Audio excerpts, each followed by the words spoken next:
అందరికీ నమస్కారం. నా పేరు Keerthan Babu. Welcome to our Telugu race YouTube channel. ఈరోజు మనం చాలా ఇంట్రెస్టింగ్ మరియు సెన్సిటివ్ టాపిక్ గురించి మాట్లాడుకుందాం. అదే భారతీయులు విదేశాల్లోనే ఎక్కువ మంది ఎందుకు సెటిల్ అవుతున్నారు, బ్రెయిన్ డ్రైన్ థియరీ అంటే ఏమి, మనం ఈరోజు ఈ వీడియోలో డిస్కస్ చేయబోతున్నాం. మన చుట్టూ చూస్తే ఆల్మోస్ట్ ఆల్ ప్రతి ఫ్యామిలీలో ఒకరైనా హయ్యర్ స్టడీస్ లేదా జాబ్ కోసం అబ్రాడ్ వెళ్తున్నారు. కానీ నాకు చిన్న క్వశ్చన్ ఏంటంటే, చదువు కంప్లీట్ అయినా కొన్నేళ్ళు జాబ్ చేసిన తర్వాత కూడా చాలామంది ఇండియాకి ఎందుకు తిరిగి రావడం లేదు? ఇటీవల నేను అబ్రాడ్లో సెటిల్ అయిన వాళ్ళతో కొంతమందితో మాట్లాడాను. నేను డైరెక్ట్గా వాళ్ళని అడిగిన క్వశ్చన్ ఏంటంటే, మీరు ఇండియాకి ఎందుకు తిరిగి రావడం లేదు అని అడిగాను. దానికి వాళ్ళు చెప్పిన సమాధానాలు విని నేను ఎంతో ఆలోచింపజేశాను. అవి ఏంటంటే, అక్కడ వర్క్ కల్చర్ బెటర్గా ఉంటుంది, 9 to 5 జాబ్ చేస్తాం, పని అయిపోయాక ఫ్యామిలీకి టైం ఉంటుంది, అన్నెసెసరీ ప్రెజర్ ఉండదు, బాసిజం చాలా తక్కువ ఉంటుంది, roads, public transport, infrastructure, cleanliness చాలా బాగుంటాయి, పిల్లల ఎడ్యుకేషన్ మరియు పిల్లలకి ఫ్యూచర్ ఆపర్చునిటీస్ కూడా చాలా బాగున్నాయి అని వారు నాతో చెప్పారు. కానీ ఇక్కడ ఇంకొక డార్క్ సైడ్ కూడా ఉంది. ఈ మధ్య మనం సోషల్ మీడియాలో కూడా చాలాసార్లు చూస్తూనే ఉన్నాం. కొంతమంది foreigners go back to your country అని ఇండియన్స్ మీద రేసిజం కామెంట్స్ అనేది చేస్తున్నారు. కొన్ని చోట్ల డిస్క్రిమినేషన్తో పాటు దాడులు కూడా జరుగుతున్నాయి. అంటే అబ్రాడ్ పర్ఫెక్ట్ అని కాదు, ప్రాబ్లమ్స్ అక్కడ కూడా ఉన్నాయని అర్థం. అయినా కూడా చాలామంది ఇండియన్స్ ఎందుకు అక్కడే కంటిన్యూ అవుతున్నారు? ఎందుకంటే వాళ్ళు ఒక క్యాలిక్యులేషన్ చేస్తున్నారు.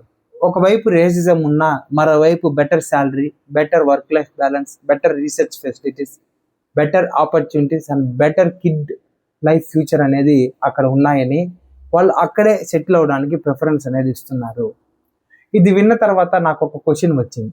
మన దేశంలో కూడా ఇదే level work culture, infrastructure, opportunities ఉంటే ఎంతమంది అబ్రాడ్లో సెటిల్ అవుతారు? కానీ ఫ్రెండ్స్, ఇక్కడ ఒక విషయం క్లియర్గా చెప్పాలి. నిజానికి ఇండియా గత కొన్ని సంవత్సరాల్లో చాలా ఇంప్రెసివ్ ప్రోగ్రెస్ అనేది చేసింది. ఇస్రో గురించి మనందరికీ తెలుసు. చంద్రయాన్ మిషన్ సక్సెస్ అయింది. ఆదిత్య L1 మిషన్ ద్వారా సన్ని స్టడీ చేస్తున్నాం. తక్కువ బడ్జెట్తో ప్రపంచాన్ని ఆశ్చర్యపరిచే స్పేస్ మిషన్ని చేస్తున్నాం. డిజిటల్ పేమెంట్స్లో UPI ప్రపంచానికి ఒక మోడల్గా మారింది. స్టార్టప్ ఎకోసిస్టంలో కూడా వేగంగా గ్రో అవుతుంది. ఇంకొక ఇంట్రెస్టింగ్ ఎగ్జాంపుల్ మాట్లాడుకోవాలంటే, ఈ మధ్య సెమీ కండక్టర్ టెక్నాలజీలో కూడా ఇండియా ముందుకు వెళ్ళడానికి ప్రయత్నిస్తుంది. ఇటీవల బెంగళూరులోని రీసెర్చర్స్ గ్యాలియం నైట్రేట్ టెక్నాలజీ ఆధారంగా సెమీ కండక్టర్ చిప్స్ని అభివృద్ధి చేశారు. GAN chips future communication systems లాంటి 5G, 6G, 7G మరియు డిఫెన్స్ టెక్నాలజీ, శాటిలైట్ కమ్యూనికేషన్ వంటి సెక్టార్స్లో చాలా ఇంపార్టెంట్ రోల్ అనేది ప్లే చేస్తూ ఉంటాయి. అంటే ఇండియా కేవలం సాఫ్ట్వేర్ మాత్రమే కాదు, హైటెక్ హార్డ్వేర్ మరియు అడ్వాన్స్ రీసెర్చ్లో కూడా ముందుకు వెళ్ళాలని ప్రయత్నిస్తుంది. ఇవన్నీ పాజిటివ్ సైన్స్. అంటే ఇండియా డెవలప్ అవ్వడం లేదని కాదు, పూర్తిగా మనం చెప్పకూడదు. ఇండియా డెఫినెట్లీ ఫార్వర్డ్ డైరెక్షన్లో వెళ్తుంది. కానీ వెరీ ఇంపార్టెంట్ ఏంటంటే, ఇంకా ఇంప్రూవ్ కావాల్సిన ఏరియాస్ చాలా ఉన్నాయి.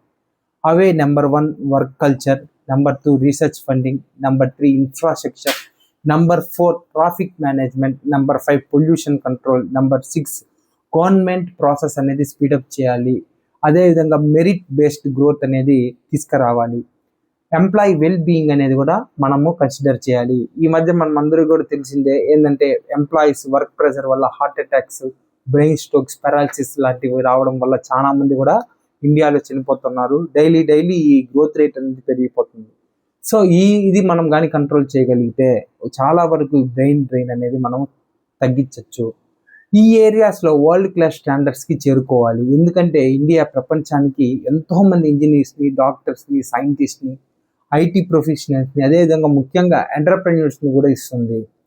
కానీ వాళ్ళలో చాలామంది పర్మనెంట్గా ఫారిన్ కంట్రీస్లోనే సెటిల్ అయిపోతే మన దేశం వాల్యుబుల్ టాలెంట్ని మనం లాస్ అవుతాం. దీనినే సింపుల్గా బ్రెయిన్ డ్రైన్ అని కూడా చెప్పచ్చు. నా ఒపీనియన్ ప్రకారం ఫారిన్కి వెళ్ళడం తప్పు కాదు, అక్కడ ఎక్స్పీరియన్స్ సంపాదించడం కూడా తప్పు కాదు. కానీ ఏదో ఒక రోజు మన దేశానికి తిరిగి వెళ్ళి ఏదైనా కాంట్రిబ్యూట్ చెయ్యాలి. అప్పుడే బ్రెయిన్ డ్రైన్ గురించి మాట్లాడాల్సిన అవసరం ఉండదు. ఎందుకంటే టాలెంటెడ్ పీపుల్ స్వయంగా తిరిగి వస్తారు, తిరిగి మన ఇండియాలో ఉంటారు. మన గవర్నమెంటే కాదు, మనం కూడా బాధ్యత తీసుకొని మన ఇన్ఫ్రాస్ట్రక్చర్, జాబ్ కల్చర్ డెవలప్ చేసి బ్రెయిన్ డ్రైన్ అవ్వకుండా చూసుకోవాలి. మా కంటెంట్ కానీ మీకు నచ్చినట్టయితే లైక్, షేర్ మరియు సబ్స్క్రైబ్ చేసి మమ్మల్ని ఎంకరేజ్ చేయండి. జై హింద్, జై శ్రీరామ్.